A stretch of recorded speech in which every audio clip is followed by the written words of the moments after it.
Hi friends, പുതിയൊരു വീഡിയോയിലേക്ക് എല്ലാവർക്കും സ്വാഗതം. ഇന്ന് നല്ലൊരു ഏത്തക്ക അപ്പത്തിന്റെ റെസിപ്പി ആയിട്ടാണ് ഞാൻ വന്നിരിക്കുന്നത്. അതിനു വേണ്ടിയിട്ട് ഇവിടെ ഞാൻ ഈസ്റ്റ്, മുട്ട, സോഡ പൗഡർ ചേർക്കാതെയാണ് ചെയ്യുന്നത്. ദോശമാവോ സോഡ പൗഡറോ അങ്ങനെയൊന്നും ഇല്ലാത്ത രീതിയിലുള്ള ഒരു റെസിപ്പിയാണ്. മൈദ വേണം, ഷുഗർ വേണം, വറുത്ത അരിപ്പൊടി വേണം, കറുത്ത എള്ള് വേണം. എള്ളൊക്കെ ഓപ്ഷണലാണ്. പിന്നെ ചെറു ചൂട് വെള്ളമാണ് വേണ്ടത്. നമ്മൾ ഈസ്റ്റ് ചേർക്കുന്നത് കൊണ്ടാണ് ചെറു ചൂടുവെള്ളം എടുക്കുന്നത്. അപ്പം ഞാനൊരു പാത്രത്തിലേക്ക്, മാവ് റെഡിയാക്കാനുള്ള പാത്രത്തിലേക്ക് 1/2 കപ്പ് ചെറു ചൂടുവെള്ളം ഒഴിച്ചു കൊടുത്തിട്ട് അതിനകത്തേക്ക് ഈസ്റ്റ് ഇട്ട് മിക്സ് ചെയ്യണം. നമ്മൾ ബേക്കിംഗ് സോഡയ്ക്ക് പകരമായിട്ടാണ് ഞാൻ ഈസ്റ്റ് വെച്ച് ചെയ്യുന്നത്. ആ കൂട്ടത്തിൽ പഞ്ചസാര ഇട്ട് കൊടുത്ത് ഷുഗറും ഈസ്റ്റും ഇട്ടതിന് ശേഷം നന്നായിട്ട് മിക്സ് ചെയ്യുക. ഇനി അതിലേക്ക് നമുക്ക് മുട്ട ചേർത്ത് കൊടുക്കണം. ഒരു മുട്ടയാണ് ചേർത്ത് കൊടുക്കുന്നത്.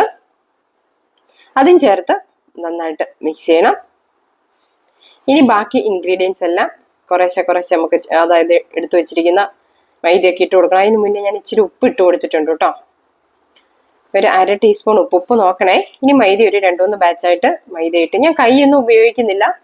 ഒന്നെങ്കിൽ ഒരു വിസ്ക് മതി, അല്ലെങ്കിൽ ഒരു സ്പാച്ചില മതി. നമുക്ക് നന്നായിട്ട് മിക്സ് ചെയ്യണമെന്നേ ഉള്ളൂ. എങ്ങനെയാണെങ്കിലും വേണ്ടിയല്ല, നന്നായിട്ട് മിക്സ് ചെയ്താലേ നന്നായിട്ട് പൊങ്ങി വരത്തുള്ളൂ. മൈദ ഇട്ട് കഴിഞ്ഞ് ഞാൻ ഇനി അരിപ്പൊടിയും കൂടെ അതിനകത്തേക്ക് ഇട്ട് കൊടുക്കുകയാണ്.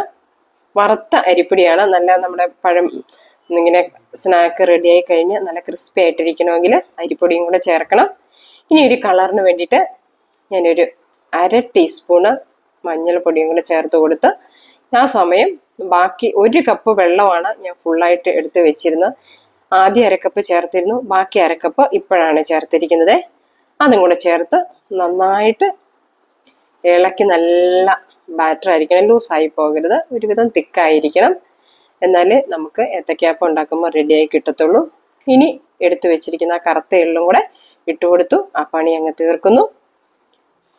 ഇനി നമ്മൾ ഏത്തക്ക വേണ്ടേ, അതിന് ഒരു ഇടത്തരം, വല്ലാണ്ട് പഴുത്തു പോകരുത്. വല്ലാണ്ട് പഴുത്തു പോയിട്ടുണ്ടെങ്കിൽ എണ്ണയൊക്കെ വല്ലാണ്ട് കുടിച്ച് രുചിയൊന്നും ഇല്ലാതെ വരും. അപ്പം ഒത്തിരി പഴുത്തു പോവാത്ത നേന്ത്രപ്പഴമാണ് നല്ലത്. അതൊന്ന് നടുവേ മുറിച്ചിട്ട് അതിനെ വീണ്ടും ഒന്നുകൂടെ ഒന്ന് നടുവേ മുറിച്ച് റെഡിയാക്കി എടുക്കണം. ഇത് വല്ലാണ്ട് പച്ചയായിരിക്കരുത് കേട്ടോ, ടേസ്റ്റ് ഉണ്ടാവത്തില്ലേ. അപ്പം അതെല്ലാം അങ്ങനെ മുറിച്ചെടുക്കണം. നമുക്ക് ചായക്കൊക്കെ പറ്റിയ നല്ല സൂപ്പർ സാധനമാണ്. എന്നും കഴിക്കുന്നതിൽ നിന്ന് എന്തെങ്കിലുമൊക്കെ ഒന്ന് മാറ്റിയും മറിച്ചൊക്കെ കഴിക്കാമല്ലോ. ഇനി നമ്മൾ റെഡിയാക്കി വെച്ചിരിക്കുന്ന ബാറ്ററിലേക്ക് ഡിപ്പ് ചെയ്ത്, വെളിച്ചെണ്ണയാണ്, കോക്കനട്ട് ഓയിലാണ് ഞാനിവിടെ യൂസ് ചെയ്യുന്നത്. ബാറ്ററിൽ ഡിപ്പ് ചെയ്ത് ഓയിൽ ഡീപ്പ് ഫ്രൈ ആണ് വേണ്ടത്. നമുക്ക് സൺഫ്ലവർ ഓയിൽ വേണമെങ്കിലും ഉപയോഗിക്കാം. ഞാൻ പക്ഷെ ഇവിടെ പ്രിൻസിന് ഇഷ്ടം വെളിച്ചെണ്ണ ആയതുകൊണ്ട് ഞാൻ വെളിച്ചെണ്ണയിലാണ് ഫ്രൈ ചെയ്യുന്നത്. നല്ല ചൂടായ എണ്ണയിലിട്ട് ഫ്രൈ ചെയ്തെടുക്കണം. നല്ല ചൂടുണ്ടായിരിക്കണം എണ്ണയ്ക്ക്, എന്നാലേ നന്നായിട്ട് പൊങ്ങി വീർത്ത് ഗുണ്ടുമണി വേല വരുത്തുള്ളൂ. 2 സൈഡും മറിച്ചിട്ട് കൊടുക്കണം.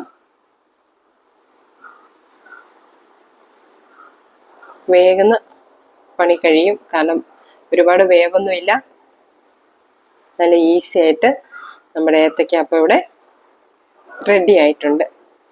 ഇനി നമുക്കിത് എണ്ണയിൽ നിന്ന് കോരിയെടുക്കാം. ചൂടോടുകൂടി നല്ല ചായയുടെ കൂടെയൊക്കെ കഴിക്കാം, കോഫിയുടെ കൂടെ കഴിക്കാം.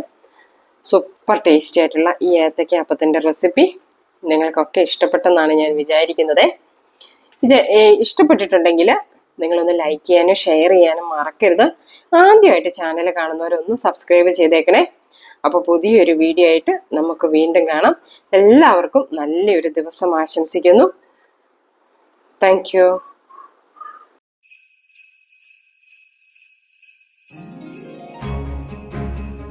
Please like, share and subscribe Shaji's Kitchen Malabar.